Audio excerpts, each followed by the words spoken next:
Audiolivro A Nova Ordem Luiz Gushiken. Lançado pela Fundação Perseu Abramo. Presidente: Paulo Okamoto. Vice-presidenta: Vivian Farias. Ellen Coutinho, Nayara Raiol, Alberto Cantalice, Arthur Henrique, Carlos Henrique Árabe, Jorge Bittar, Walter Pomar e Virgílio Guimarães.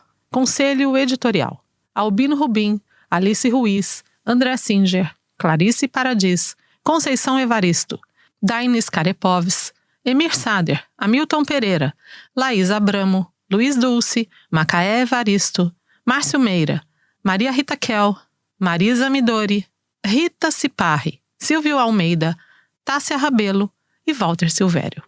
Diretor da editora: Carlos Henrique Árabe.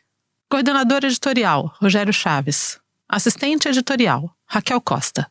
Coordenação do projeto: Fernanda Otero. Organização do original: Fernanda Otero, Luiz Azevedo, Antônio de Pádua Maia, Ricardo Berzoini e Washington Araújo. Preparação e revisão: Fernanda Otero, Paulo Rogério Nunes, Cláudia Andreotti e Angélica Ramacchiotti. Projeto gráfico, diagramação e capa: Antônio Kel. Arte da capa, gentilmente cedida por Catarina Gushiken. Título: Samurai Zen. Técnica: nanquim sobre papel. Formato: original, 25 por 38 centímetros. As imagens que registram a militância política e sindical de Luiz Gushiken, presentes nesse livro, foram gentilmente cedidas por Esdras Martins. Audiolivro gravado nos estúdios da rádio Dublin South FM, localizada em Dublin, na Irlanda. O texto, Uma Nova Ordem Mundial, o esgotamento do Estado Nacional, foi gravado e editado pela Rádio e TV no Ar do Instituto Nova União da Arte, em São Paulo. Uma saudação especial. Paulo Okamoto. Nota: atual presidente da Fundação Perseu Abramo, foi diretor financeiro e presidente do Sebrae durante o governo Lula. Foi diretor do Sindicato dos Metalúrgicos do ABC, fundador do Instituto Cidadania, presidente do PT São Paulo e presidente do Instituto Lula. Fim da nota. Fico emocionado ao perceber tantas companheiras e companheiros falando coisas que certamente orgulham familiares e amigos de Luiz Gushiken, com quem tive a oportunidade de militar junto em diferentes momentos na construção do Partido dos Trabalhadores e na luta da classe trabalhadora. Temos uma feliz e divertida coincidência que marca o período em que ele ocupou a presidência do Diretório Nacional do PT e eu estava à frente do Diretório Estadual do PT de São Paulo. Tivemos uma grande parceria e foi o único momento em que o partido foi dirigido por dois descendentes de japoneses, o que causava certa perplexidade nas delegações estrangeiras que nos visitavam. Eu sei o quanto ele valorizava a formação. A maior homenagem que Gushiken pode receber é cultuar e lembrar os seus valores. Sinto-me satisfeito com esse registro extraordinário de cada um e cada uma, pois Gushiken foi e continua sendo uma referência.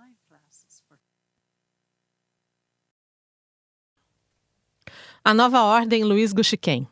Fernanda Otero. Nota: jornalista, organizadora deste livro, foi assessora de Luiz Gushiken entre 1993 e 1997. Agradece infinitamente a confiança e apoio de cada uma das pessoas que participaram do projeto, germinado em setembro de 2021.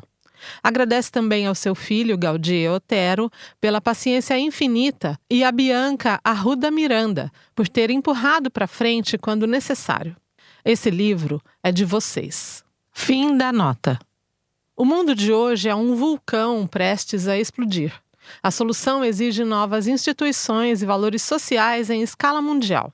Estados nacionais soberanos deverão evoluir para um novo sistema que os agreguem num corpo federado mundial, mais democrático e mais justo, em que o conceito de cidadão nacional é estendido para o conceito de cidadão do mundo. Luiz Gushiken. Este livro foi escrito de maneira colaborativa com a participação graciosa e afetiva de amigos e amigas que se dispuseram a compartilhar as memórias de convivência com Luiz Gushiken, um gigante da história da classe trabalhadora e da política brasileira, um líder impaciente contra as injustiças e contra o atraso, um defensor da democracia. A lista de virtudes de Luiz Gushiken é grande e nestas páginas você encontra suas qualidades mais evidentes por meio dos relatos daqueles que privaram de sua amizade, liderança e convívio íntimo. Aqui, encontramo-nos com o amigo, o líder sindical, o conselheiro, o estrategista, o político, o comunicador, o amante da cultura e do povo brasileiro.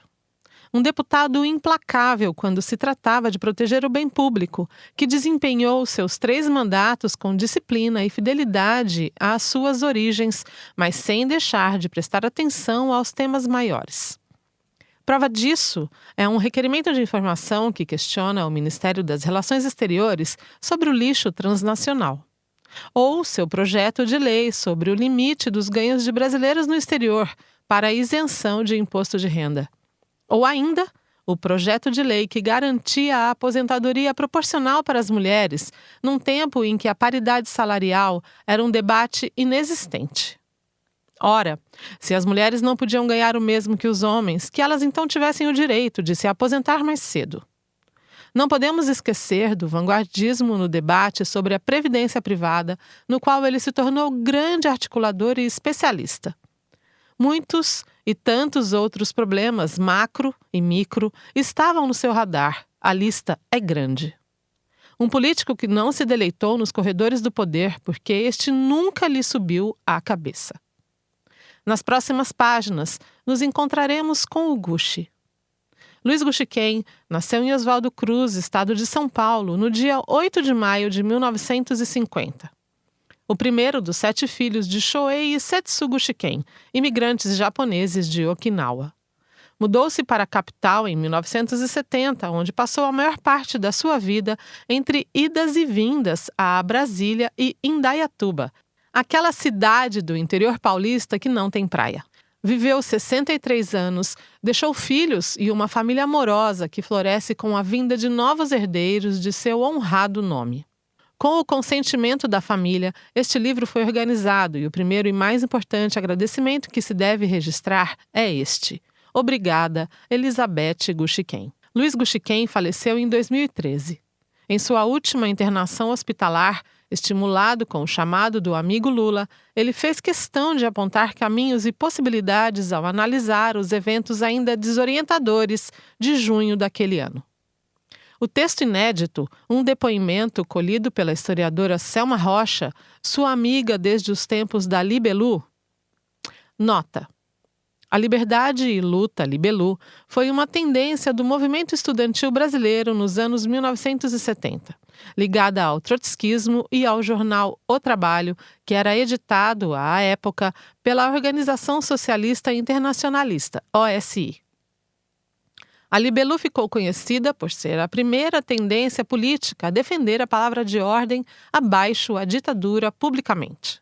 Ela participou ativamente da reconstrução da União Nacional dos Estudantes, da União Brasileira dos Estudantes Secundaristas e teve muitos de seus militantes em importantes diretórios e centros acadêmicos do país. Foi dissolvida na primeira metade da década de 1980 com a integração de alguns de seus quadros ao Partido dos Trabalhadores. Fim da nota. Não perdeu a relevância 10 anos depois. A excelência se apresenta nos questionamentos e afirmativas que Gushiken nos coloca, desafiando-nos a ver além do que era óbvio. Agradecemos a Selma por ter guardado este tesouro. A carta foi finalmente entregue ao seu destinatário, o presidente Luiz Inácio Lula da Silva. E é ele quem faz o primeiro depoimento sobre o Luiz Gushiken, interagindo com suas últimas reflexões. A carta foi também presenteada a alguns dos autores e autoras e o leitor e leitora identificarão essa interação. Agradeço especialmente a Luiz Azevedo, Ricardo Berzoini e Antônio de Pádua Maia pelo empenho e incentivo em reunir esse grupo de notáveis para celebrar a memória de Luiz Gushiken. Os autores e autoras estão organizados em ordem alfabética. Washington Araújo merece uma menção especial pelo apoio e sugestões da formatação do livro e à Fundação Perseu Abramo por ter guiado e orientado no desenvolvimento do projeto, com um agradecimento especial ao atual presidente Paulo Okamoto, que abraçou a ideia desde o início. Sempre inquieto, Gushiken estudou temas que afetariam a vida da sociedade moderna no médio e longo prazo. Sua visão amplificada de mundo está registrada em uma tese extremamente pertinente e atual, onde ele vislumbrava um mundo em que uma nova ordem mundial vigoraria, com governos compartilhados e estados supranacionais. O pequeno livro editado pela Câmara dos Deputados em 1994, intitulado Uma Nova Ordem Mundial, não poderia faltar neste livro e é a tese que fecha a série, uma oportunidade de revisitar suas ideias pelas suas próprias palavras. Finalmente, agradeço a confiança, disposição, dedicação e generosidade dos que colaboraram para que este livro se materializasse em um espaço tão curto de tempo. Tenho certeza que o nosso Gushi ficaria alegre e feliz, celebraria o encontro com as pessoas que ele queria bem.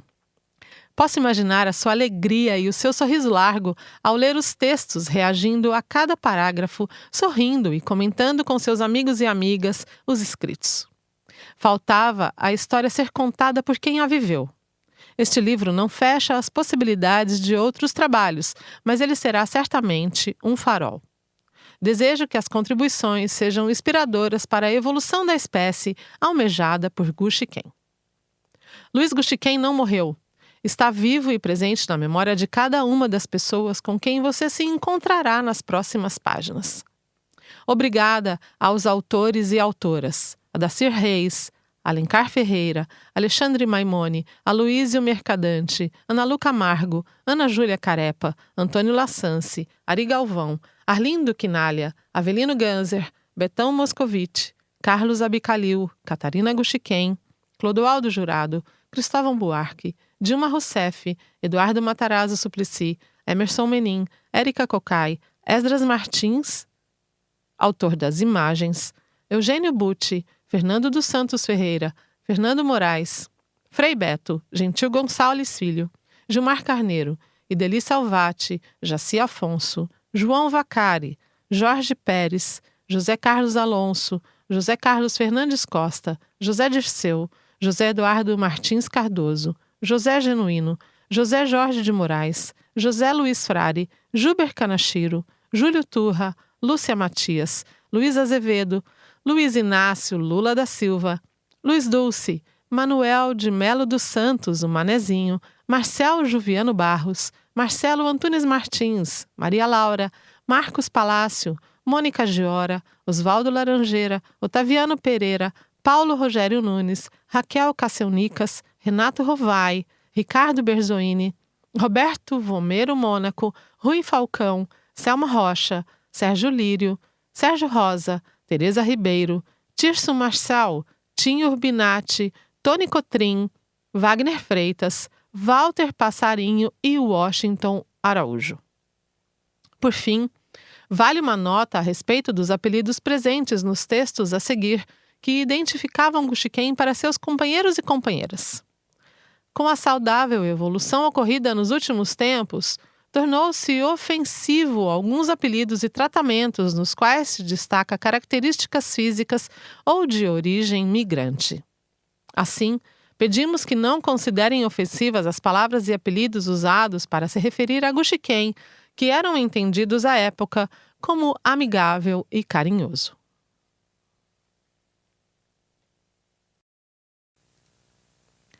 O multifacetado descendente de Okinawa. Adacir Reis. Nota. Advogado em Brasília, foi assessor jurídico do deputado Luiz Gushiken.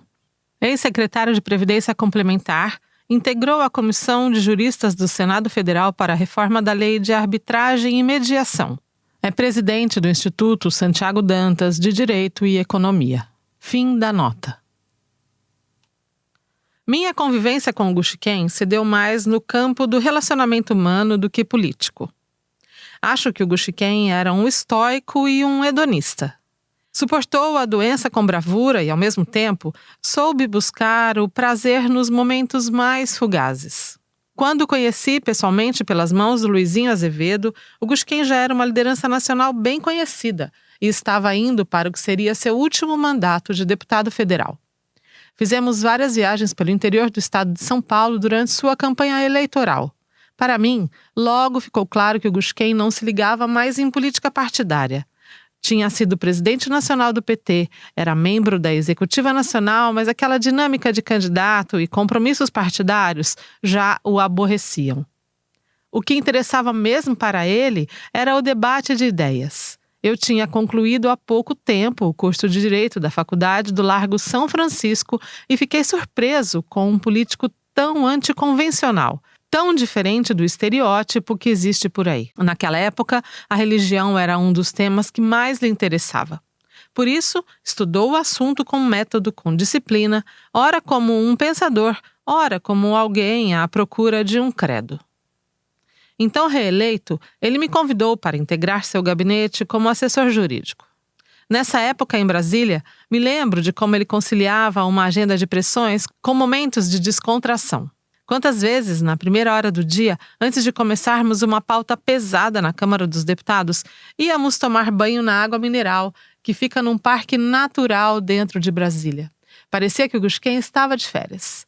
Porém, uma hora depois, uma guinada. Ele já estava numa reunião de bancada ou numa CPI da Câmara dos Deputados, de paletó e gravata, dando o tom dos debates e articulando as estratégias de enfrentamento parlamentar.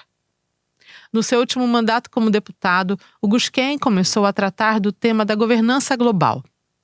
Para ele, claro que a tão falada globalização, ideologia sagrada naqueles anos 1990, era um conceito com muitos problemas. Ele então passou a defender a reforma dos órgãos multilaterais, uma nova governança mundial que levasse em conta os novos problemas contemporâneos, os quais não conheciam as fronteiras dos estados nacionais. Se os problemas do clima, meio ambiente, crises financeiras e pandemias são transnacionais, as soluções também deveriam ir além das nacionalidades. Ficávamos debatendo aquilo por horas, e ele chamava gente da Universidade de São Paulo, da Universidade de Brasília, das embaixadas. Um dia, o Gusquem me vira e diz: "Vamos escrever sobre isso?" E daí fizemos um texto assinado em conjunto e publicado no Estadão, sobre os desafios e dilemas da globalização. Eu tinha entre 25 e 26 anos de idade. Ele, um ideólogo respeitado, o que revela a generosidade intelectual do Gusquem. É interessante lembrar que o Gusquem sempre teve um olhar especial para os temas internacionais. Nessa época de deputado, ele recebeu um convite do então chanceler Fernando Henrique Cardoso para ir ao Japão numa missão oficial. Apesar da polarização partidária da época entre PT e PSDB, nada comparável, hoje sabemos, ao que viria depois, o Gusquem fez daquela viagem com o FHC e voltou entusiasmado. Ele entendia que a política externa deveria ter uma articulação mais ampla e superior ao cotidiano dos partidos. Hoje, quando vemos o protagonismo de Lula no cenário internacional, não há como não lembrar das ideias do Gusquem sobre o peso da diplomacia presidencial. Gusquem sempre dizia que o Lula era um líder vocacionado para os temas mundiais e que o Brasil deveria ter mais ousadia para assumir o papel que lhe cabia no tabuleiro global. Quando Gusquem decidiu não concorrer a um novo mandato eletivo, eu já havia me desligado do seu gabinete e montado um escritório de advocacia em Brasília.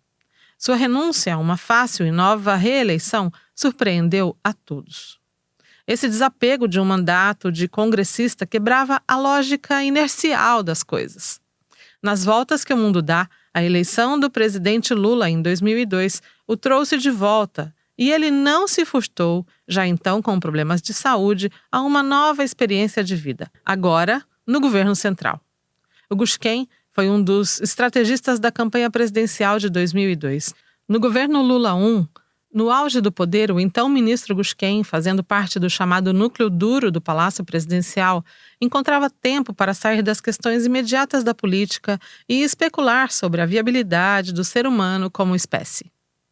Muitas vezes, depois de um bom jantar, ficávamos até de madrugada tomando vinho e falando sobre as dores e as delícias da existência. Com a eleição do Lula, eu havia me tornado titular do órgão de regulação e supervisão de previdência complementar, convidado pelo Ricardo Berzoini, o novo ministro da Previdência. Naquele início de governo, o Gushken foi decisivo para viabilizar uma nova legislação tributária, que passou a proteger a poupança previdenciária de imposto de renda na fase de acumulação. Foi uma luta difícil em que conseguimos mobilizar os atores do mercado e do governo. Tal legislação está aí até hoje, regulando a tributação do mercado de previdência privada. O Gushken era multifacetado. O estereótipo de monge budista, o Gushizen, era apenas uma de suas múltiplas facetas. Tinha um entusiasmo genuíno, juvenil, pelas coisas novas, por um novo livro, por um interlocutor especialista em algum assunto de seu interesse. Quando viajamos para os Estados Unidos nos anos 1990, vi um Gushken curioso, fascinado pela inventividade dos norte-americanos. O ex-trotskista militante da Libelu não tinha qualquer inibição em tentar entender a meca do capitalismo, em ser um ávido aprendiz sobre as últimas novidades da tecnologia. Sob aquela feição oriental de decano havia um intelectual em ebulição, um homem de cálculos, mas também de arroubos. Era um romântico e um pragmático. Conseguia sair de uma conversa filosófica sobre o inatingível e, minutos depois, entrar num assunto prático e operacional. Isso me causava admiração, pois a versatilidade é um dos elementos que mais capacita o ser humano para os desafios da sobrevivência. Essa capacidade de virada de chave e de adaptação aos diferentes momentos me remete o Gushken àquela sabedoria bíblica. Existe a hora de gargalhar e a hora de chorar, a hora de plantar e a de colher, a hora de trabalhar e a hora de descansar, a hora de sofrer e de ter prazer, a hora da guerra e a hora da paz. No campo pessoal, o Gushken foi abençoado por uma bela família, da qual tinha muito orgulho. Na sua fase final de vida, já consciente daquilo que todo ser humano evita se conscientizar, ou seja, a inevitabilidade do fim, o Gushken procurava sorver os últimos momentos de uma vida que não tinha deixado de ser plena. Em todas as vicissitudes da sua existência, o Gushken em nenhum momento exibiu qualquer sentimento de vitimismo. Talvez lá no fundo tivesse alguma angústia que sabia disfarçar, com autocontrole de samurai, sobre o que ainda poderia fazer, sobretudo no campo da formulação e transmissão de ideias. Numa de nossas últimas conversas na casa dele em Indaiatuba, me disse: "O corpo humano é totalmente químico. Tudo aqui é química." E começou a falar sobre o assunto como uma nova descoberta. Hoje, em perspectiva, vejo o quanto sua passagem por esse mundo fez diferença em nossas vidas. E ainda faz, pois a memória daqueles tempos converteu-se num outro tipo de presença. Uma presença indecifrável e nem por isso menos real. Algumas memórias afetivas. Alencar Ferreira. Nota: economista aposentado do Banco do Brasil. Fim da nota. Posso afirmar que ingressei no movimento sindical e no Partido dos Trabalhadores pelas mãos de Luiz Gushken. Explico. Era ainda muito jovem e não tive uma história familiar de participação política. Não frequentava movimentos sociais ou de igreja, onde isso fosse estimulado. Muito menos fiz parte de partidos de esquerda nos tensos anos da ditadura. Entrei no Banco do Brasil aos 18 anos e fui logo convidado pelos colegas para participar de reuniões no Sindicato dos Bancários de São Paulo, onde se discutia decretos-lei do governo que prejudicavam os trabalhadores. Foi em uma dessas reuniões que conheci Gushken, também Luizinho Azevedo, dono de retórica precisa e mobilizadora. Com seu tom sempre moderado e analítico, que nos estimulava a, entendendo racionalmente a situação, atuar coletivamente para o bem comum.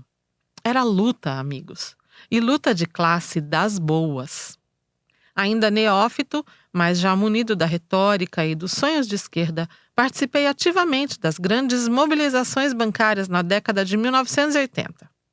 A greve de 24 horas no Banco do Brasil, em dezembro de 1984, iniciava a mobilização massiva que iria desembocar no movimento dos bancários de 1985. Segundo falávamos naquela época, o maior movimento social da história de uma única categoria. Éramos jovens e permitíamos-nos esses arroubos. Gushiken comandava as assembleias e as lições de política e de estratégia que recebemos numa Praça da Sé lotada de bancários foram inesquecíveis. Vivíamos no estreito limite da disputa pela democracia em meio a uma ditadura militar que, mesmo moribunda, assustava. Conhecíamos a lógica do movimento de massas pelos livros e experimentávamos a quente suas virtudes, temendo as marcas que a repressão poderia nos deixar e cuja brutalidade não foi deixada apenas nos livros. Na sequência dessa greve, reivindicamos, junto à diretoria de nosso sindicato, a organização de uma subsede na cidade de Guarulhos. Aprovado o investimento, fizemos sua inauguração no início de dezembro de 1985. Gushiken lá esteve com seu discurso cheio de mistério para aqueles que desejavam festejar nossas conquistas. Ele dizia, abre aspas, não podemos brincar com os recursos dos trabalhadores e se essa subsede não ficar permanentemente cheia de bancários, nós vamos fechá-la, fecha aspas. Bom, a história conta que a subsede virou associação, que virou sindicato e se apresenta até hoje, quase 4 décadas depois, como uma das maiores referências do movimento sindical e popular daquela cidade. Ponto para os trabalhadores. No final da década de 1980, Gushiken, já deputado federal e presidente do Partido dos Trabalhadores, se destaca como um dos coordenadores da primeira campanha presidencial do país no pós-ditadura militar. A direita tradicional, fragmentada pelo fracasso do governo José Sarney e pelo espólio da ditadura, se uniu em torno do caçador de marajás e do apelo midiático. Foi um doloroso aprendizado, mas a história dessas linhas não é essa. Durante a pré-campanha de Lula, coordenada por Gushiken, e que construiu uma aliança para o centro, o senador José Paulo Bisol surgiu como vice da nossa chapa. Eu e outros companheiros do sindicato resolvemos apoiar Fernando Gabeira, vejam só. Assumo esse apoio, mas não revelo quem estava comigo nessa. Éramos jovens e tínhamos pressa. Numa noite, após um evento de campanha, a turma de apoiadores do Gabeira reuniu-se no antigo restaurante Piolim, no início da Rua Augusta. Vimos Gushiken chegar e o chamamos à nossa mesa para, em alto e bom som, depois de várias cervejas, diga-se, protestar. Abre aspas. O PT Bisol na bola. Fecha aspas. E ele, abre aspas. Fala embaixo, estou com o João Amazonas aí para fechar a aliança com o PCdoB. Fecha aspas. E não se vexou. Abre aspas. Vocês precisam entender que só com o eleitorado petista e de esquerda nós não ganhamos essa eleição. Temos de nos abrir à centro-esquerda e ao centro. Fecha aspas. Bom, o resto da história vocês já sabem. Dando um salto para 1996 com o movimento sindical, nos bancos públicos em especial, combalido por greves sem vitórias econômicas e anos sem recomposição salarial, o império da ideologia liberal, constrangidos pela desestatização da economia e com programas de demissão voluntária e com tantas outras não voluntárias, assumia a coordenação da mesa de negociações com o banco. Em um momento de ruptura das conversas e negociações, conseguimos uma interlocução com o presidente da empresa, intermediada por Gushiken. Após a reunião, Gushiken, no particular, dispara, abre aspas, o sindicato que não negocia e contrata com a empresa perde representatividade junto aos trabalhadores. O momento é dificílimo, mas invistam no que acabamos de fazer aqui, fecha aspas. Ainda em 1996, lançamos a campanha de defesa do bebê nem privado nem estatal, público. Convidamos Gushiken e o sociólogo Betinho para patronos da empreitada e conseguimos pautar entre os trabalhadores, com alguma repercussão na opinião pública, que o banco apoiava as micro e pequenas empresas, a economia familiar no campo e os consumidores, orientações gerais que ainda hoje norteiam uma discussão séria de banco público. No segundo ano do primeiro governo Lula, tivemos a responsabilidade de construir uma proposta de reajuste do salário mínimo. Seria a primeira vez que o faríamos, já que em 2003 o salário mínimo havia sido decidido no último ano do governo anterior. Ricardo Berzoini, então ministro do Trabalho e Emprego, coordenava a discussão entre os ministros e eu participava de grupo técnico sobre o tema. Consideramos diversos cenários calculando o impacto das propostas, todas elas com ganhos reais para o salário mínimo e uma proposta complementar que previa um reajuste mais robusto para o salário família, no pressuposto de que o trabalhador que tivesse filhos teria um ganho um pouco maior. Na reunião com o presidente Lula para deliberar sobre o tema no Palácio da Alvorada, participaram diversos ministros, líderes do Senado e da Câmara, e o ministro Berzoini fez a defesa da ideia e do valor que propunhamos. Seguiu-se debate intenso e extenso, alguns com posição mais fiscalista do que o esperado. Gushken seguiu calado na reunião, o que me exasperava, e só falou quando a reunião caminhava para a definição do presidente. O teor de sua fala, que acompanhava o que o ministro Berzoini encaminhava, guiou a decisão presidencial e foi o pontapé inicial da política de valorização do salário mínimo, um discurso que flui fácil na boca de qualquer petista. Ali vi algo valioso, digno de Nicolau Maquiavel. O príncipe, no caso, o presidente, deveria manter entre seus principais assessores aqueles que não tivessem medo de falar o que pensavam, mesmo que o contrariando. Aqueles que, sendo pessoas de confiança, não utilizavam de autocensura conveniente. E isso faz falta, não? A última vez em que estive com Gushken foi para uma visita ao amigo convalescente. Cheguei em sua casa no meio da tarde para ficar entre 20 e 30 minutos, como a educação manda em ocasiões como essa. Saí de lá altas horas da noite depois de um papo regado a vinho, pizzas e baforadas de cubanos que colocou em dia o passado, o presente e o futuro de toda essa história que tive a fortuna, só para retomar Maquiavel, em participar. Os desafios que se nos apresentavam naquele momento eram complexos, mas Gushken tinha as ideias claras e o ímpeto inabalável. Em todos esses momentos, Gushken exerceu sua marca, foi moderado, analítico, ajudando a entender racionalmente a situação para uma atuação coletiva. É líder que se fala, né? Saudades. Retratos do Gushken. Alexandre Maimone. Nota. Advogado em Brasília, atualmente ocupando o cargo de diretor jurídico de Governança, Gestão e Riscos do Serviço Federal de Processamento de Dados, SERPRO. Fim da nota.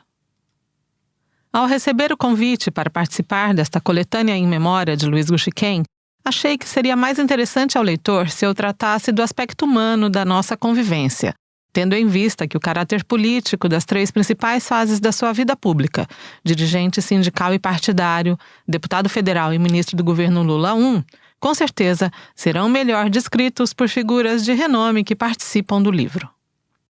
Participei da última fase da trajetória parlamentar do Gushken em meados de 1993. Morava em São Paulo e tinha acabado de me formar em Direito quando um amigo de faculdade, que trabalhava com o então deputado estadual Luiz Azevedo, me perguntou se eu teria interesse em trabalhar como assessor jurídico do deputado federal Luiz Gushken.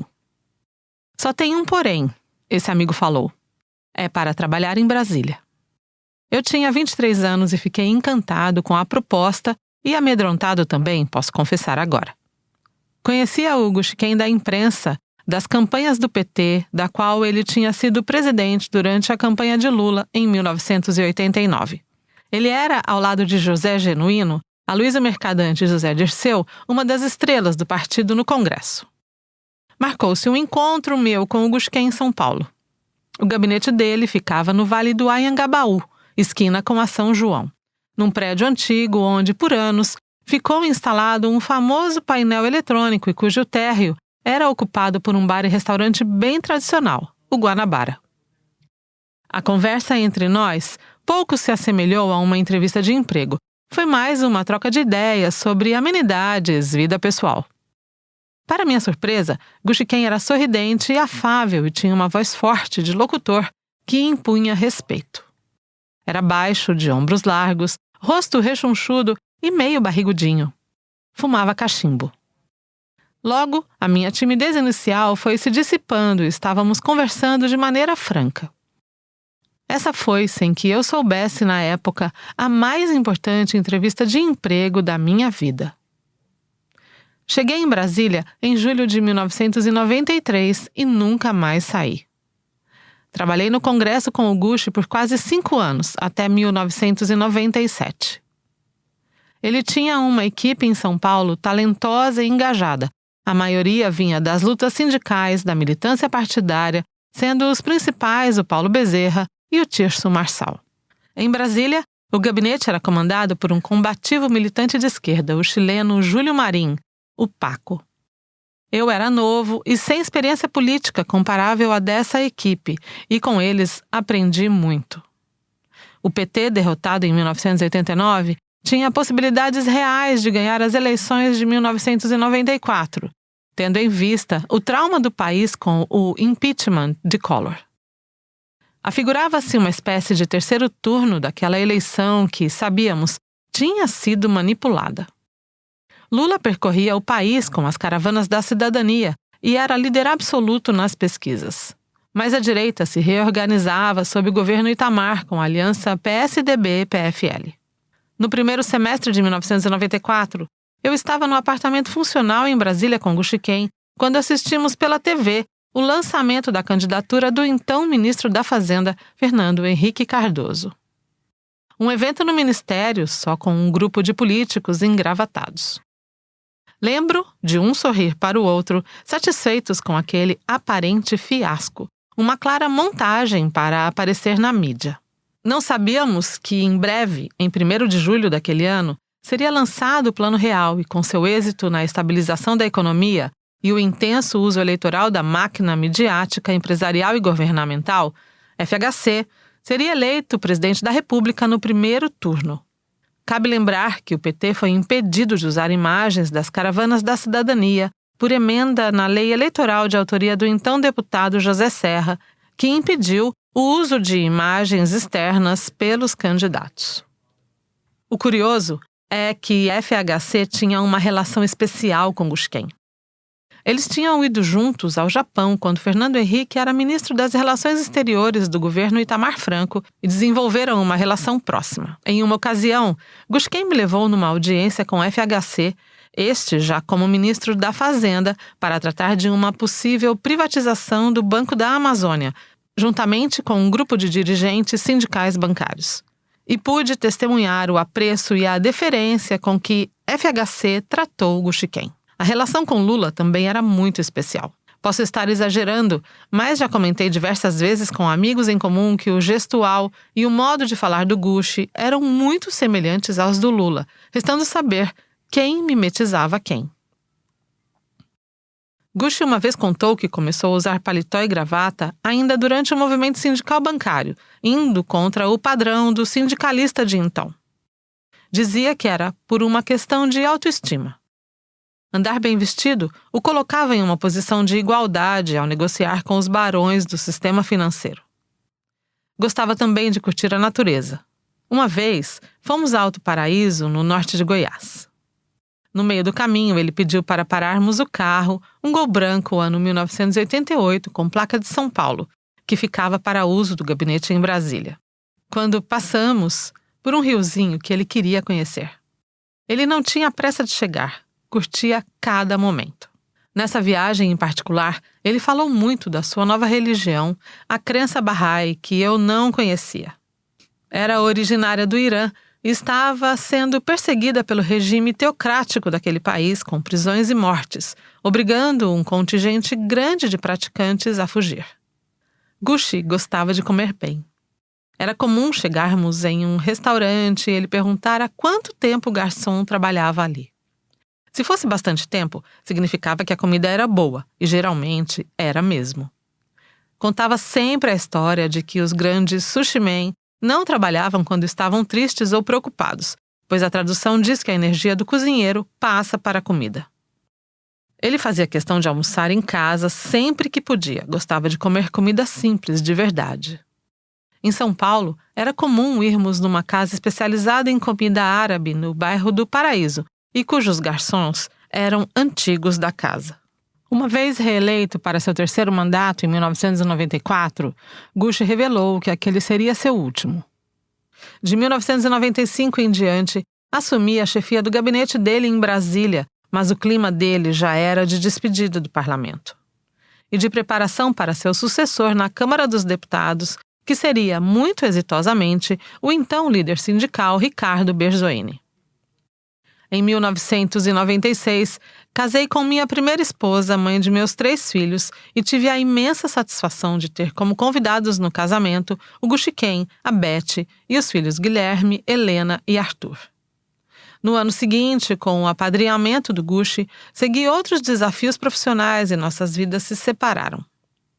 Quando Lula ganhou em 2002, nos falamos por telefone.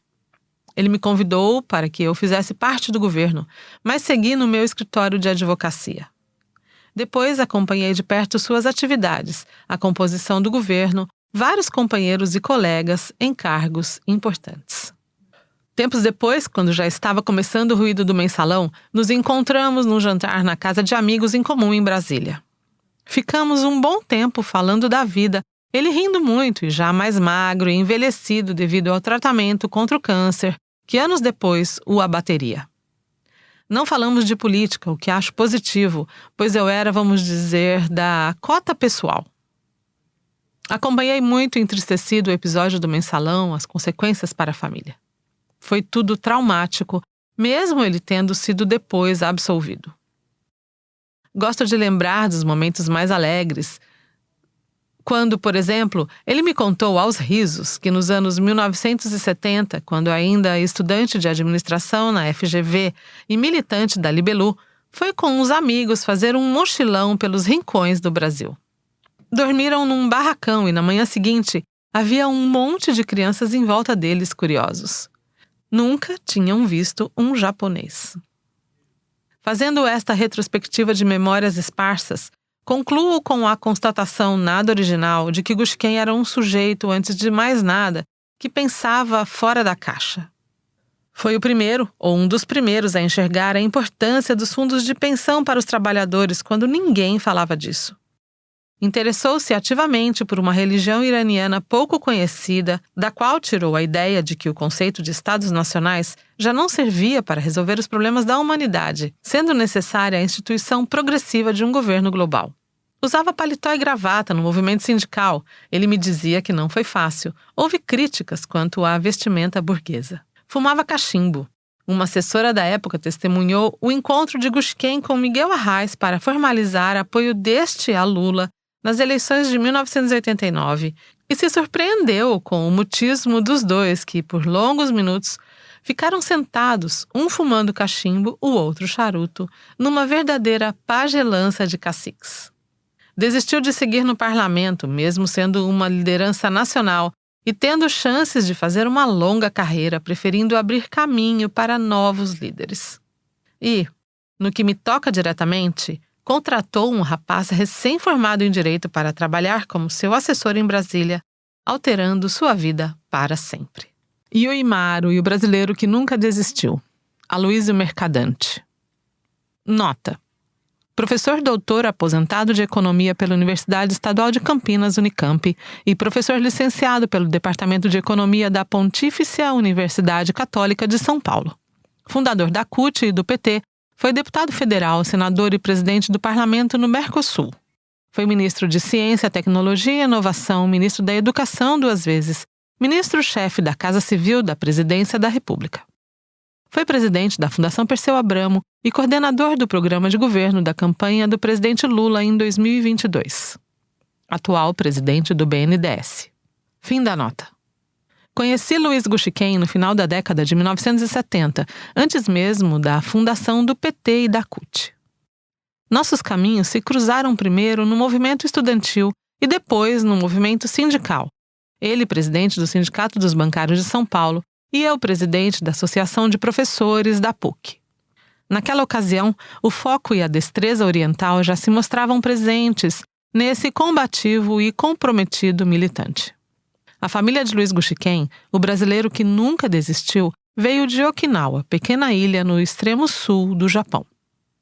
Muito conhecida pela sangrenta batalha que lá ocorreu na Segunda Guerra Mundial, Okinawa tem, na realidade, uma cultura tradicional que a distancia bastante do militarismo japonês e do rígido Código dos Samurais. Por 450 anos, Okinawa pertenceu ao Reino Ryukyu. Esse reino floresceu como um estado independente que governou as ilhas Nansei, no que é hoje a parte mais ao sul do Japão. Essa pequena nação marítima, formada por uma cadeia de ilhas entre Kyushu e Taiwan, tornou-se um estado tributário da China Ming na segunda metade do século XIV e também um importante entreposto nas rotas comerciais do leste asiático, importando e revendendo artigos de nações do leste e sudeste da Ásia. Na realidade, esse reino do qual Okinawa fazia parte comunicava e integrava pelo comércio e pelas relações diplomáticas diferentes culturas: a cultura chinesa, a cultura japonesa, as culturas do sudeste asiático e até mesmo a cultura coreana. Era o que se chamaria hoje de nação multicultural e pacifista que convivia harmonicamente com a diversidade. Era também um reino muito dedicado às artes e profundamente religioso, sendo que as divindades eram relacionadas ao espírito feminino. Era um país de comerciantes, diplomatas e de artistas, como o pai de Gushiken. Caro na cultura de Okinawa é o conceito de Uyamuru, que significa ajuda mútua, solidariedade, necessidade de cooperar com o próximo para que todos possam crescer e prosperar. Pois bem, vejo Gushiken muito mais como um homem de Uyumaru, um herdeiro da antiga, diversa e tolerante cultura de Okinawa, do que um samurai. E Gushiken fez a ponte perfeita entre essa cultura e a cultura brasileira. Desde muito cedo, Gushiken empenhou-se na construção de um Brasil solidário, tolerante e igualitário. Um Brasil onde todos prosperassem. Um Brasil para todos. Um Brasil baseado em Yuimaru e conduzido coletivamente pelo PT. Nesse processo longo e muito difícil, fez de tudo. Foi sindicalista, presidente dos sindicatos dos bancários, fundador da CUT, fundador do PT, deputado constituinte, coordenador de campanha de Lula, diretor da SECOM da Presidência da República, chefe do Núcleo de Assuntos Estratégicos da Presidência da República e etc. Em todos esses cargos, distinguiu-se pela inteligência, capacidade de organização, otimismo e talento de ouvir opiniões discordantes. Quando assumiu o Núcleo de Assuntos Estratégicos da Presidência da República, fez questão de chamar para compor a equipe o diplomata Paulo Roberto de Almeida, que era de oposição ao governo do PT. Valorizava o debate qualificado e gostava dialeticamente das divergências. Sabia que, dessa forma, todos prosperavam e cresciam. E o Imaru intelectual. Coerentemente com esse compromisso com o debate democrático, juntos criamos o Clube de Política Arco-Íris, uma curiosa confraria onde tudo podia ser debatido de forma plural, aberta e arejada. Incomodamos, mas abrimos caminhos. Ao longo de toda essa trajetória, sempre tivemos uma identidade política muito sólida, tanto diante dos desafios para a construção da CUT, quanto diante das divergências no PT. Nós moramos juntos em Brasília por um curto período, pois também chegamos ao parlamento na mesma ocasião. Ao longo de toda a nossa convivência, sempre me chamou a atenção o fato de que Gushiken lia muito, era culto e reflexivo. Aliás, suas reflexões não eram imediatistas e nem triviais. Profundamente humanista, se ocupava de pensar as possibilidades da construção de um governo mundial para enfrentar os grandes desafios da humanidade. Em outros momentos, suas ideias eram inusitadas. Defendia a construção de um serviço civil obrigatório ao invés do serviço militar obrigatório. ideias de um visionário nem sempre viáveis. Nem sempre concordávamos com as respostas, mas ele sempre soube fazer as perguntas certas. No entanto, a vida lhe deu duros golpes. Houve os golpes das doenças que o enfraqueceram, mas que nunca lhe fizeram desistir de nada. Era um brasileiro e, como ele dizia, o brasileiro não desiste nunca. Suas doenças eram apenas físicas, nunca espirituais. O golpe mais duro foi, porém, o da injustiça e perseguição política. Envolvido indevidamente na AP 470, Gushiken sofreu durante anos feroz campanha de difamação. Um absurdo kafkiano. Doeu-lhe bem mais que o câncer. Optou por se retirar da vida pública, preocupado em construir patrimônio para sua família e filhos e em preservar sua principal riqueza, a honradez. Altivo, fez uma defesa histórica, antológica da sua honradez, base da sua cultura familiar, herdada do seu pai de Okinawa. Depois de algum tempo demasiado para um inocente, foi absolvido das acusações ardilosamente inventadas. Suas influências e experiências e seu humanismo existencial o conduziram ao bahaísmo, fé sem dogmas e sem clero, que acredita na unidade espiritual da humanidade. Para os Bahais, todos os seres humanos foram criados igualmente e a diversidade racial e cultural deve ser não só aceita, mas apreciada e valorizada, algo que combinava muito bem com Gushiken, sua missão de vida e com sua cultura de origem. Nos últimos anos de vida, com a saúde combalida, mas com o espírito íntegro, refugiou-se em sua chácara no interior de São Paulo. Fui visitá-lo no hospital um dia antes de sua morte. Gushiken me confidenciou que sempre se preparou espiritualmente para a morte e, na sua reflexão interior, concluiu que não havia preparação possível para esse momento. Disse que gostaria de continuar vivendo. Também me disse que o PT precisava voltar a viver um momento heróico. Abre aspas. Nunca foi por dinheiro ou por poder. Entramos nessa luta por uma causa, por um sentimento que precisa ser revivido. Fecha aspas. A vida nunca desistiu de Gushiken, e nem ele dela. Lá, no seu refúgio, longe dos ruídos do mundo, mas profundamente conectado com a nossa humanidade comum que ele tanto amava, Gushiken gostava de ver filmes de Charles Chaplin, Carlitos, o homem do povo. O vagabundo genial de profunda humanidade e bondade.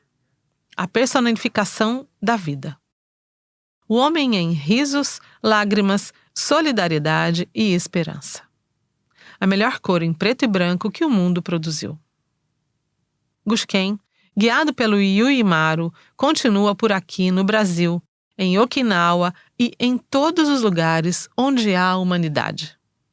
Continua vivíssimo nos nossos corações imortais dos que sonham com um mundo no qual toda a humanidade unida floresça. Entre linhas de histórias. Ana Lúcia de Camargo. Nota: educadora, mestra em humanidades, mulher que dança e toca tambores. Ex-diretora do Sindicato dos Bancários de São Paulo. Fim da nota.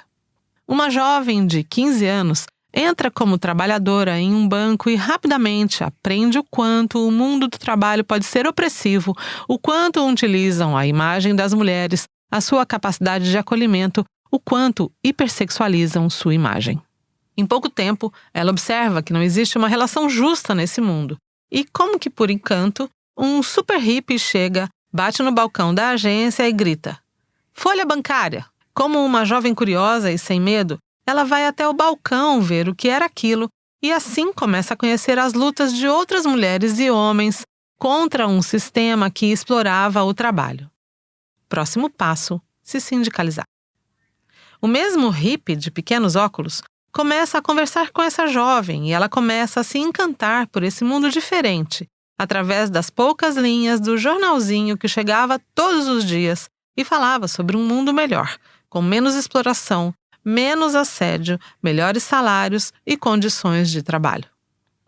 Até que um dia, nos idos de 1985, entra o amigo hippie falando sobre uma tal campanha salarial na qual o sindicato queria reajuste trimestral e reposição, porque a inflação comia todo o salário.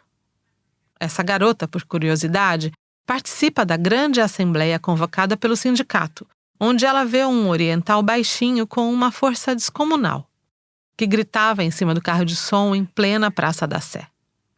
Ele conduzia a assembleia, cheia de gente ouvindo e gritando junto, e para aquela jovem, ele parecia um super-herói lá no alto do caminhão de som. Foi linda aquela noite na Praça da Sé, mágica, forte e potente, e nesse momento nasceram os sonhos de uma sociedade mais justa. Depois de algum tempo, a efervescência volta e já é 1986. Outra campanha, outra greve e o sentimento de conquista floresce. Em 1987, a jovem já havia entendido um pouco mais sobre lutar. Mantinha seu herói samurai e outros heróis que foram aparecendo. Entretanto, nesse momento, veio o cansaço e a derrota, doendo muito na alma e no bolso, mas como diziam os heróis, a luta continua. A luta continua. Foi nessa época que a jovem conheceu de perto o herói samurai Luiz Gushiken e passou a admirá-lo mais, pois sua sagacidade e inteligência eram condições de seu ser. A cada reunião ou momento de conversa, ele apresentava suas ideias, mas seus olhos viam além de seu tempo. Com ele, a jovem começou a observar o que era estratégia e com outros companheiros juntavam pessoas para sonhar e realizar. Gushiken sempre tratou essa jovem com carinho, respeitando suas vivências, inteligências e deficiências. Como não aprender com ele? Os anos fizeram com que essa jovem crescesse e os ideais plantados naquela época batem no coração até hoje, no coração de uma pessoa que se tornou mulher, mãe e companheira. Ele nunca teve ideia das coisas que escrevo aqui, pois um grande mestre ensina com o exemplo e não se preocupa com os louros de acumular seguidores e admiradores. Depois de tanto tempo, poder escrever sobre alguém que na minha formação teve tanta importância é uma felicidade. Hoje, homenageamos Gushiken, que também é nome de avenida, mas acima de tudo, foi luz em vários caminhos. Luiz Gushiken, presente. Opportunity. Devemos ao Gushiken.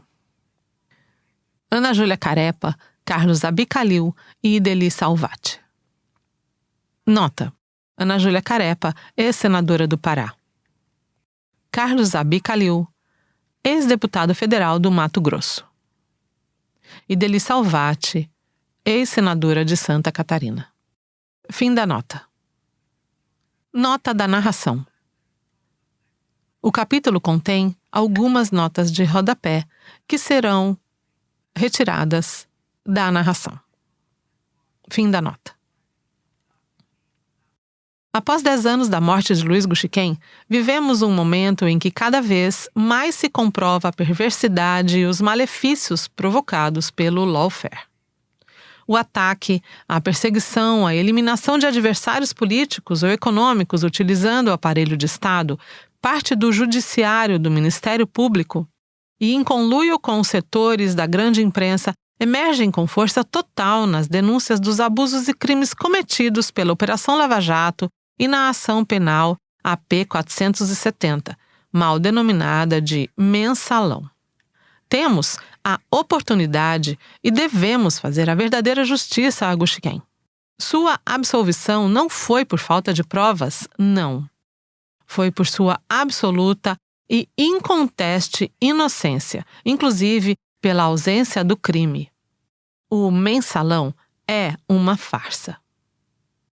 Temos a oportunidade de dar evidência à sua luta contra um conhecido agente e beneficiário de processos com fortes indícios de corrupção no país, o senhor Daniel Dantas, processado no Brasil e em vários países por uma série de ações com alto potencial criminoso, em especial no processo de privatização da Telebrás e das operações do seu banco Opportunity.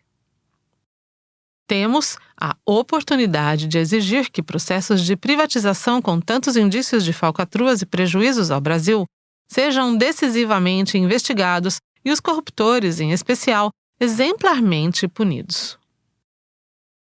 temos a oportunidade de explicar os mecanismos do lawfare e buscar aperfeiçoamento no arcabouço legal, na estrutura e na operação do Poder Judiciário brasileiro.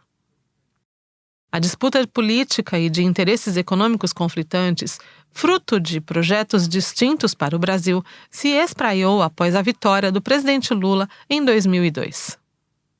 A ação midiática parlamentar judicial tinha foco em desestabilizar o governo, impedir Lula de cumprir seus compromissos de campanha e atuou fortemente no sentido de eliminar pessoas estratégicas do governo e do PT, como José Dirceu, José Genuíno, Luiz Guxiquem e muitos outros. E esse ataque à soberania popular seguiu crescendo. Fortes são os indícios de apoio e envolvimento de interesses políticos e econômicos internacionais, em especial dos Estados Unidos. Até que, com o golpe de 2015 e 2016, conseguiram caçar o legítimo mandato da presidenta Dilma. Depois, prenderam o presidente Lula de forma injusta e ilegal, interferindo no processo eleitoral de 2018, garantindo a eleição de Jair Bolsonaro. Não resta qualquer dúvida de que o ataque sofrido por Guxiquem se deve ao papel imprescindível que sempre desempenhou no movimento sindical dos bancários, na atuação firme e correta junto aos fundos de pensão, na construção e organização do Partido dos Trabalhadores e, especialmente, por ser do núcleo estratégico do governo do presidente Lula. Há que se destacar o papel que desempenhou no combate às privatizações lesivas aos interesses do país, em especial na privatização da Telebrás, se contrapondo à velocidade marginal em práticas lideradas pelo grupo do Banco Opportunity. Guxiquem encarou toda a sorte de ameaças, das quais o líder do grupo era useiro e vezeiro sem limites, como atesta a carta aberta ao presidente do STJ, ministro Edson Vidigal, ameaçado após ter cassado uma liminar que ia contra seus interesses. A inclusão do Guxiquem na CPMI dos Correios e a acusação na ação penal AP 470 merece uma profunda revisão nas práticas, nos procedimentos e na própria estrutura do judiciário brasileiro. Não foi o conluio de um juiz de primeira instância com um promotor, como no caso da Lava Jato, que contaminou todo o sistema de baixo para cima. Não. Foi o alto escalão do Judiciário, da Procuradoria-Geral da República e do Supremo Tribunal Federal, que desconheceram laudos técnicos, separaram inquéritos 2275 e 2474, realizaram manobras regimentais e, o mais importante, mantiveram sob segredo de justiça 2474, sem acesso aos advogados dos acusados, os documentos que comprovavam a inocência de Guxiquem, entre outros. Centralmente, contribuíram para manter de pé o conto do mensalão. A base da ação penal AP 470 é falsa como uma nota de R$3. A VisaNet é uma empresa privada, não é do Banco do Brasil, não é dinheiro público. Os serviços de comunicação foram comprovadamente realizados. Os verdadeiros responsáveis pela gestão da VisaNet, que aparecem no laudo 2828/2006 do Instituto Nacional de Criminalística, não foram jamais acusados. Aliás, chama a atenção que não foi investigado a fundo a relação anterior ao governo Lula, das empresas do senhor Daniel Dantas com as empresas do senhor Marcos Valério, envolvendo milhões de reais.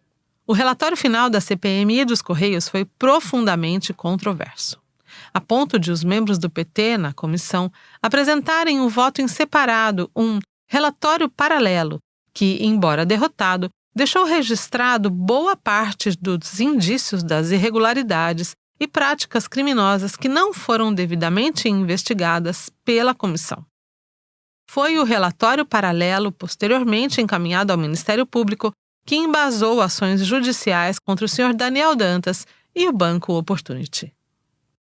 Dantas chegou a ser preso em 2008 e prontamente colocado em liberdade pelo seu poder, suas relações e pelo modus operandi de influência, ameaça e perseguição. Permanece impune. há a oportunidade de se fazer revisão dos processos e inquéritos, dos procedimentos e condenações ilegais, das investigações abortadas, das punições interditadas. E indiscutivelmente e imperiosamente se faz necessária a análise do papel e da responsabilidade de veículos da grande imprensa, da imprensa corporativa, das suas alianças e interesses no desenrolar de todos esses fatos e na consecução do lawfare. Oportunidade de revisar o poder judiciário brasileiro para que não se esqueça da prática do lawfare, para que não a repita. Oportunidade de justiça plena a Luiz Gushiken. Lawfare nunca mais. Estratégia e teimosia de um líder. Antônio Lassance. Nota: doutor em Ciência Política pela Universidade de Brasília, UNB, e pesquisador do IPEA. Em novembro de 2002, tornou-se coordenador administrativo no gabinete montado para fazer a transição do governo FHC para o governo Lula. Ali, conheceu Luiz Gushiken. Em janeiro de 2003, foi nomeado chefe de gabinete na SECOM. Fim da nota. Em 2002, Lula foi ao hospital visitar aquele a quem gostava de chamar de Chininha. Não era exatamente uma visita de cortesia. Gushiken havia perdido muitos quilos e uma parte do intestino para se livrar de um câncer agressivo que teimava em derrotá-lo, mas ainda não seria dessa vez. Lula tinha um convite inusitado e que talvez muitos julgassem inapropriado para a ocasião. Queria Gushiken como coordenador adjunto da transição de governo e depois ministro da Comunicação da Presidência da República. Gushiken nunca quis ser ministro da Secretaria de Comunicação. Queria uma Secretaria de Assuntos Estratégicos, que já não mais existia. Havia acabado durante o segundo mandato de FHC. Foi Lula quem insistiu na ideia da comunicação e via nela uma de suas áreas mais estratégicas.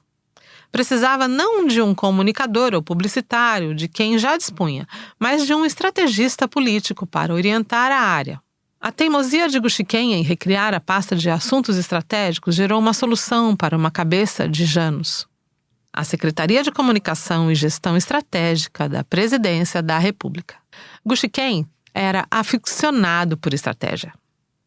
Tinha uma biblioteca essencial sobre o tema, gostava de ler, assistir e falar de tudo o que dissesse respeito, direta ou indiretamente, a essa milenar arte de surpreender os adversários.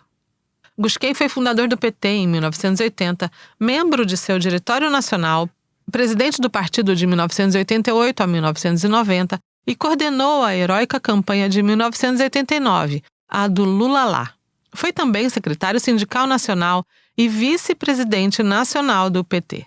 Deputado constituinte, foi reeleito por mais 2 mandatos. Em 1998, surpreendeu não apenas adversários, mas aliados ao abrir mão de disputar eleições e de concorrer a mais um mandato de deputado federal. Quando assumiu a SECOM, a comunicação de governo era para ele um enigma. Mais uma vez, Gushiken surpreendeu ao provocar uma reviravolta na maneira tradicional de o governo se comunicar.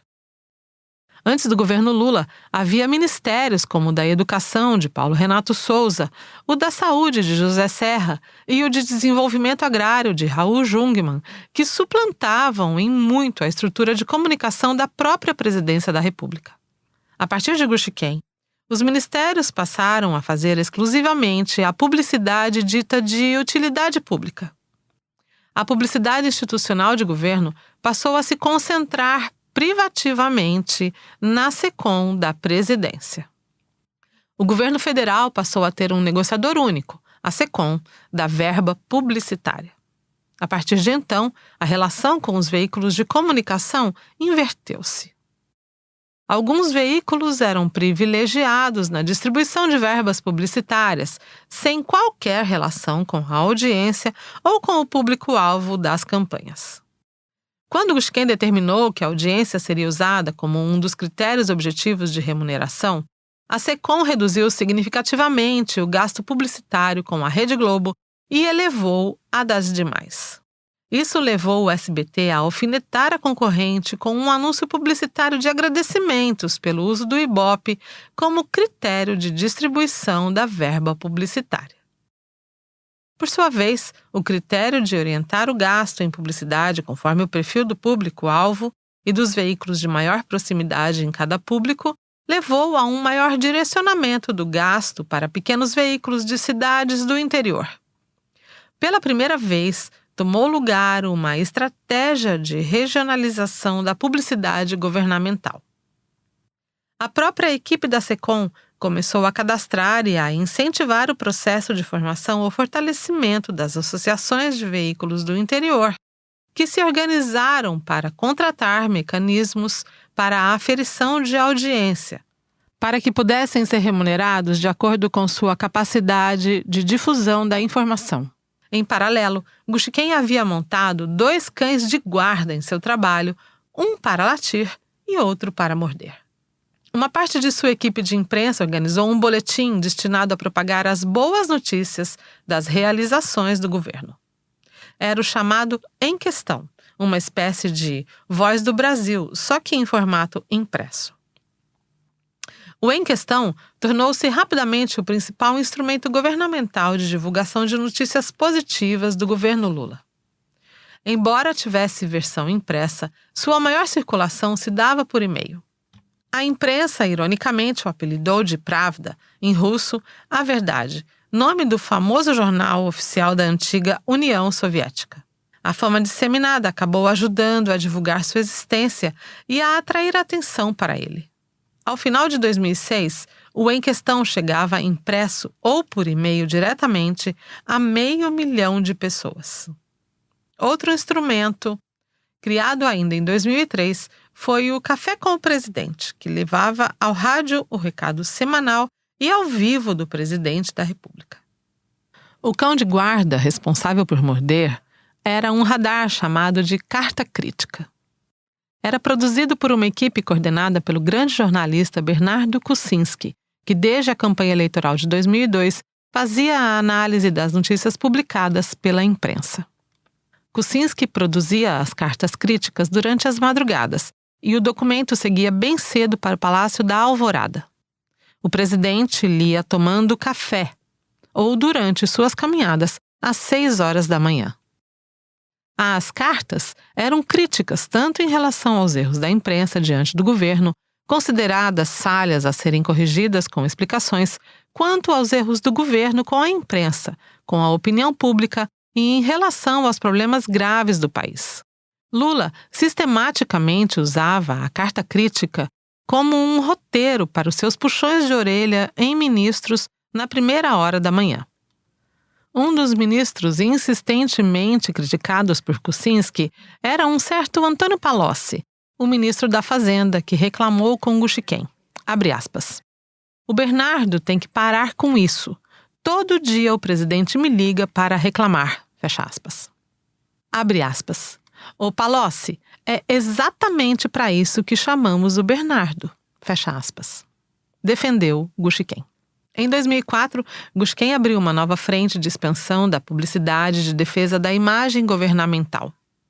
Convidou as principais agências de publicidade do setor privado para uma ação conjunta em parceria com as agências que atendiam o governo. Os publicitários foram incentivados a pensar peças de uma grande campanha para reforçar a autoestima dos brasileiros. O esforço em parceria deu origem à campanha e ao memorável bordão "O melhor do Brasil é o brasileiro". O slogan "Sou brasileiro e não desisto nunca" também se associou à campanha e pegou. Popularizou-se como nunca antes na história da publicidade governamental. O sucesso do trabalho de Gushiken pôde ser atestado por um observador insuspeito. O ex-presidente Fernando Henrique Cardoso, então o opositor mais proeminente de Lula, conferiu a Gushiken o elogio às avessas, ao dizer que a única coisa que funcionava de fato no governo Lula era a propaganda. O exagero transformou Gushiken em vitrine e em alvo. Em 2005, o escândalo desencadeado pelas acusações de Roberto Jefferson, presidente do PTB, levantou suspeitas infundadas sobre a comunicação do governo. O escândalo apelidado de Mensalão colocou Guxiquem na berlinda por algum tempo.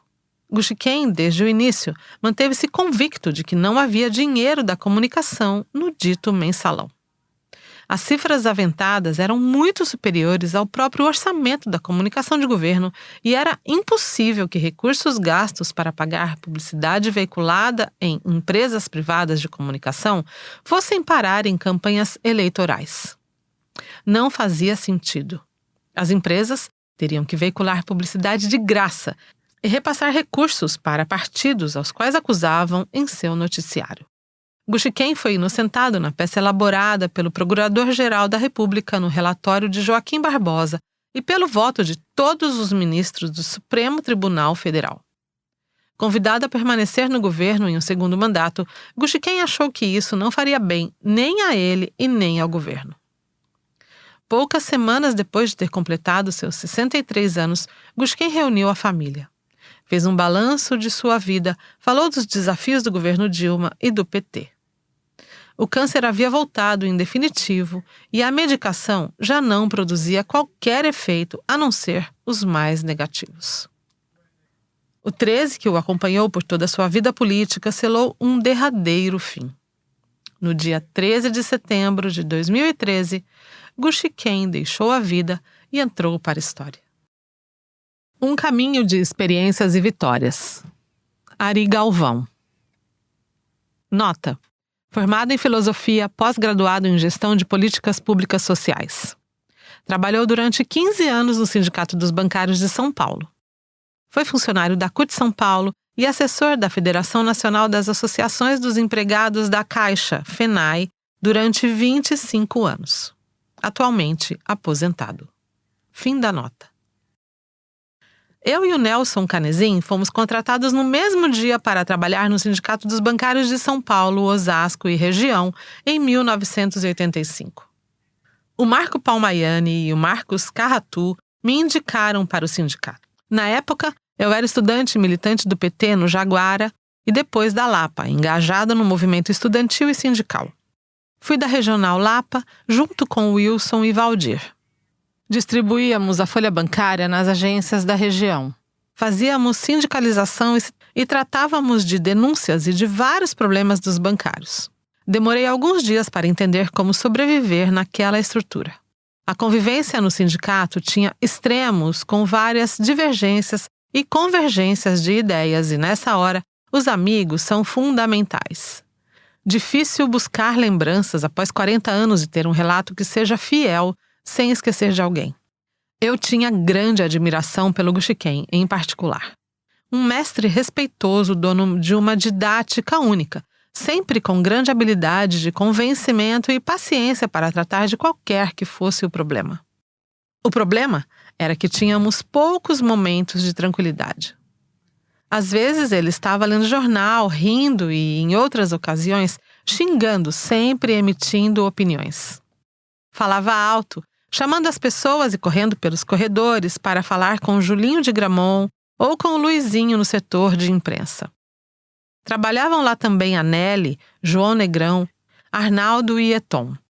Não me lembro de todos da equipe. Era uma chuva de ideias que acabava se transformando em uma assembleia e pauta para a folha bancária do próximo dia. Na entrada da sala do Guxiquem ficava a Tereza, enviando telex e falando ao telefone. Não existia fax.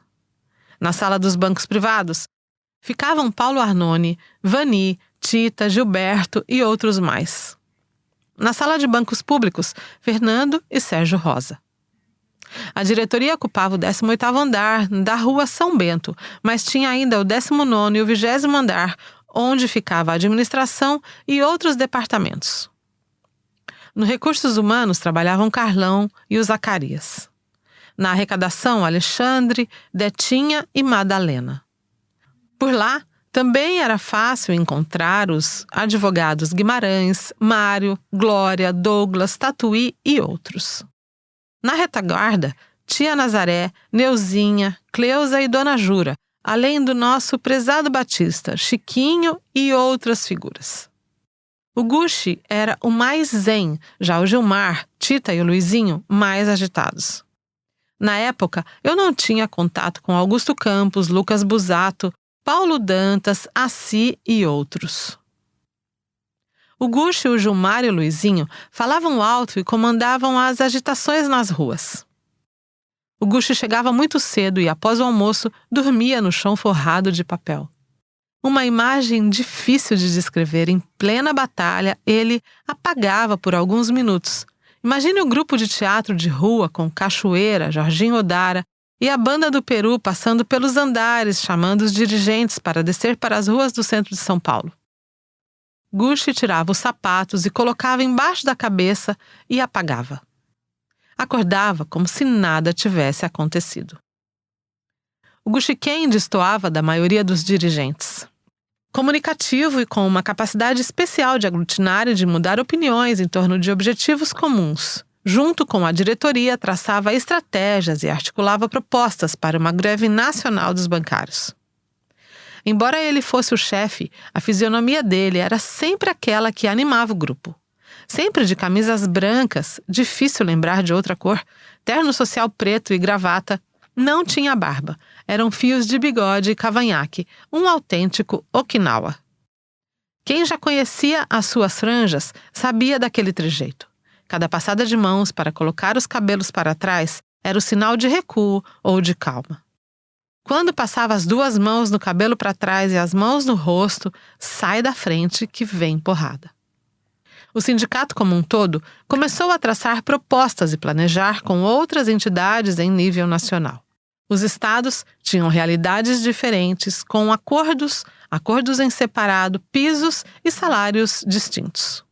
A perseverança e a habilidade dos diretores faziam a massa se mobilizar e, devagar, foi se articulando a maior greve nacional da categoria dos bancários. E eu, um mero espectador, estava vivendo um sonho na maior entidade dos bancários do Brasil. Até alguns dias atrás, nem pensava que estaria numa sala da rua Florencio de Abreu, no Sindicurso, com Nelson Silva no comando, escutando também o Luiz Guxiquem, explicando o que faríamos. Entrei em estado de empolgação por fazer parte da história de luta deste grupo. Em 1985, vimos a maestria do Guxe, Gilmar, Luizinho e dos representantes dos grupos de bancos em conduzir as articulações para a maior greve dos bancários em nível nacional. Trouxeram Nelson Lentini, da Federação dos Bancários do Rio de Janeiro, Espírito Santo, Roberto Pinto, da Federação dos Bancários do Paraná, Heriberto Manuel, da Federação dos Bancários de São Paulo, Olívio Dutra, do Sindicato dos Bancários de Porto Alegre, Oswaldo Laranjeira, do Sindicato dos Bancários da Bahia, Valfran Miguel, do Sindicato dos Bancários de Mato Grosso, entre tantos outros. O Gilmar era o dirigente responsável por coordenar as reuniões das regiões, missão fundamental para o movimento dar certo. Para agitar e conduzir a formação das micro-regiões regionais e as plenárias de orientação, foram criadas comissões de mobilização e organização da greve. As reuniões eram às sextas e começavam às 9 horas, e sabia-se lá que horas terminariam. A lista de presença ficava na lousa e tinha que ter justificativa para as ausências. Cada regional dava o seu informe sobre a situação de cada banco, de gerente a demitidos, tudo era analisado. A folha bancária tinha que chegar ao maior número de agências e nas mãos dos bancários em todas as regiões, assembleias, encontros regionais, estaduais e nos encontros nacionais. A campanha pela greve nacional durou vários meses. Partíamos da capital em ônibus lotados, muitos bancários queriam participar, era muita adrenalina, gritos e palavras de ordem. Nada acontecia sem os nossos agitadores responsáveis pelos microfones e pela comunicação. Eles faziam a massa entrar em estado de greve a cada discurso. Guxiquem, Gilmar, Tita, Luizinho, Augustão e Lucas eram os pilares. Os demais dirigentes se articulavam em grupos de bancos. Quantas vezes éramos chamados para reuniões e se via o Guxe sentado em lugares diferentes. Ele não tinha apego ao poder. Não se cansava. Descia e subia em carros de som quantas vezes fossem necessárias para defender uma proposta. Ele chegava na Boa Vista, 15 de novembro, ou na Praça Antônio Prado, de terno e com o microfone na mão. Quem imaginava ver um sindicalista de terno e microfone esclarecendo ou explicando economia e política na rua? Quando os bancários passavam, se formava aquela multidão para escutar e pegar a folha bancária. A greve foi um sucesso. Gushiken passava por nós no meio da multidão e dizia, abre aspas, essa é a maior greve de todos os tempos, fecha aspas. O sorriso estampado em seus olhos. Homenagem a um homem consciente que lutou até o fim. Arlindo Quinaglia. Nota. Médico formado pela Universidade de Brasília, foi presidente do Sindicato dos Médicos de São Paulo. Foi presidente da CUT do Estado de São Paulo.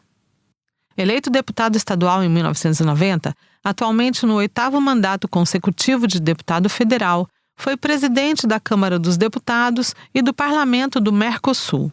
Líder da bancada do PT, do governo Lula, do governo Dilma e da minoria no Congresso Nacional. Atualmente, é membro titular da Comissão de Relações Exteriores de Defesa Nacional, da Comissão de Saúde e da Comissão de Minas e Energia. No Executivo, foi secretário de subprefeituras do município de São Paulo. Fim da nota. Ao pedir que Gushiken fizesse uma análise da conjuntura num momento de mobilizações que surpreenderam por unir grande quantidade de pessoas e movimentos díspares, e com um grau de enfrentamento que lhes deu unidade na ação, seguramente Lula queria ouvir a opinião do Gushiken e homenageá-lo também. E Gushiken preferiu falar da trajetória e desafios do PT e da necessidade de resguardar nossa memória, mas da conjuntura citou 3 dimensões corretamente: novos grupos, violência premeditada e obscuridade de interesses de alguns. Acertou em cheio. No parlamento, a esquerda teceu loas descuidadas ao movimento. Poucos de nós não embarcaram na avaliação de que gente na rua era necessariamente algo de fato nobre. A greve dos caminhoneiros no Chile pré-golpe já nos havia ensinado. De lá até os dias de hoje, vimos o golpe contra a presidenta Dilma, a lawfare e a prisão do presidente Lula. A direita perder a vergonha e defender o indefensável, a politização de setores do Ministério Público, Judiciário, das polícias, das Forças Armadas, das igrejas, o papel absolutamente nocivo da grande mídia, o lavajatismo dos corruptos e todo o movimento para destruir o PT e, em menor grau, outras forças e movimentos de esquerda ou centro-esquerda. Acontecimentos posteriores, em princípio inimagináveis para a quase totalidade de pessoas, colocaram luzes nos fatos, mas muito antes disso, Lula preso não recuou 1 milímetro ao defender sua inocência, rejeitar qualquer tipo de acordo para sair da cadeia, prevendo a decadência de Moro e Dallagnol, chamando-os de mentirosos face a face. Foi algo que dificilmente veremos novamente. Lula ressurge como aquele que foi injustiçado, com a coragem de sempre, e ganha, pela 3ª vez, a presidência da República. Nessa vitória de Lula em 2022, derrotamos aqueles que defendem a ditadura, a tortura e que são responsáveis por mais de 700 mil mortes por Covid e que tentaram de todas as formas golpear a democracia. Caíram por terra suas máscaras de honestidade, patriotismo e boas intenções.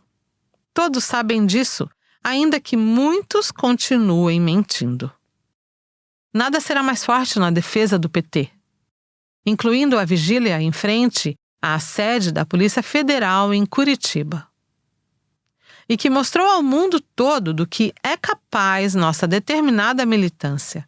Muitos, para ali ficarem, se distanciaram de suas famílias, afazeres e de outro convívio social que não fosse a luta para tirar Lula da prisão. Levaram Lula preso para impedi-lo de se tornar presidente em 2018.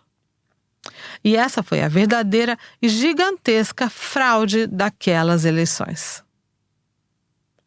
Antes delas, O PT e os democratas já tinham sido golpeados junto com a presidenta Dilma.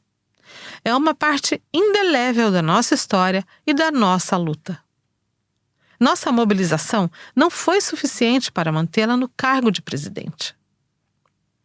Ela não cometeu crime de responsabilidade, mas o golpe foi apoiado pela mídia, por atores políticos em todos os níveis e até em partidos que compunham seu governo, por amplos setores empresariais, religiosos e da classe média. E a Câmara dos Deputados, em noite decadente e vergonhosa, foi quem aprovou a autorização de abertura do processo de impeachment da presidenta Dilma. Num processo complexo, a ponto de Bolsonaro se apresentar e se eleger com um discurso antissistema, nem sempre o PT acertou. E agora temos o desafio do terceiro mandato que Lula conquistou numa vitória mais apertada do que gostaríamos. Ganhamos com aliados que queriam derrotar Bolsonaro, mas que não concordam com muitas de nossas teses centrais. Estamos sob observação e julgamento. E para honrar e reescrever o melhor da nossa história, haveremos de ter coragem e capacidade para realizar as transformações necessárias. O Brasil retomou o programa Bolsa Família, o aumento real do salário mínimo, os investimentos em saúde e educação, programas fundamentais como Minha Casa Minha Vida, farmácia popular, etc. Estamos gerando emprego, a inflação caiu, a bolsa reagindo, o dólar baixando, os combustíveis a preços mais baixos. Apesar de todas as dificuldades criadas pelo Banco Central e a falta de uma base consolidada no Congresso. E no plano internacional, o Brasil retoma seu papel de liderança no Mercosul e em vários fóruns mundiais, e cabe um destaque específico para os BRICS. Em seu último texto, Gu Shiquem não dá o tom de despedida e faz do mensalão um corte de nossa história. E defende o PT e a dignidade dos que foram atingidos.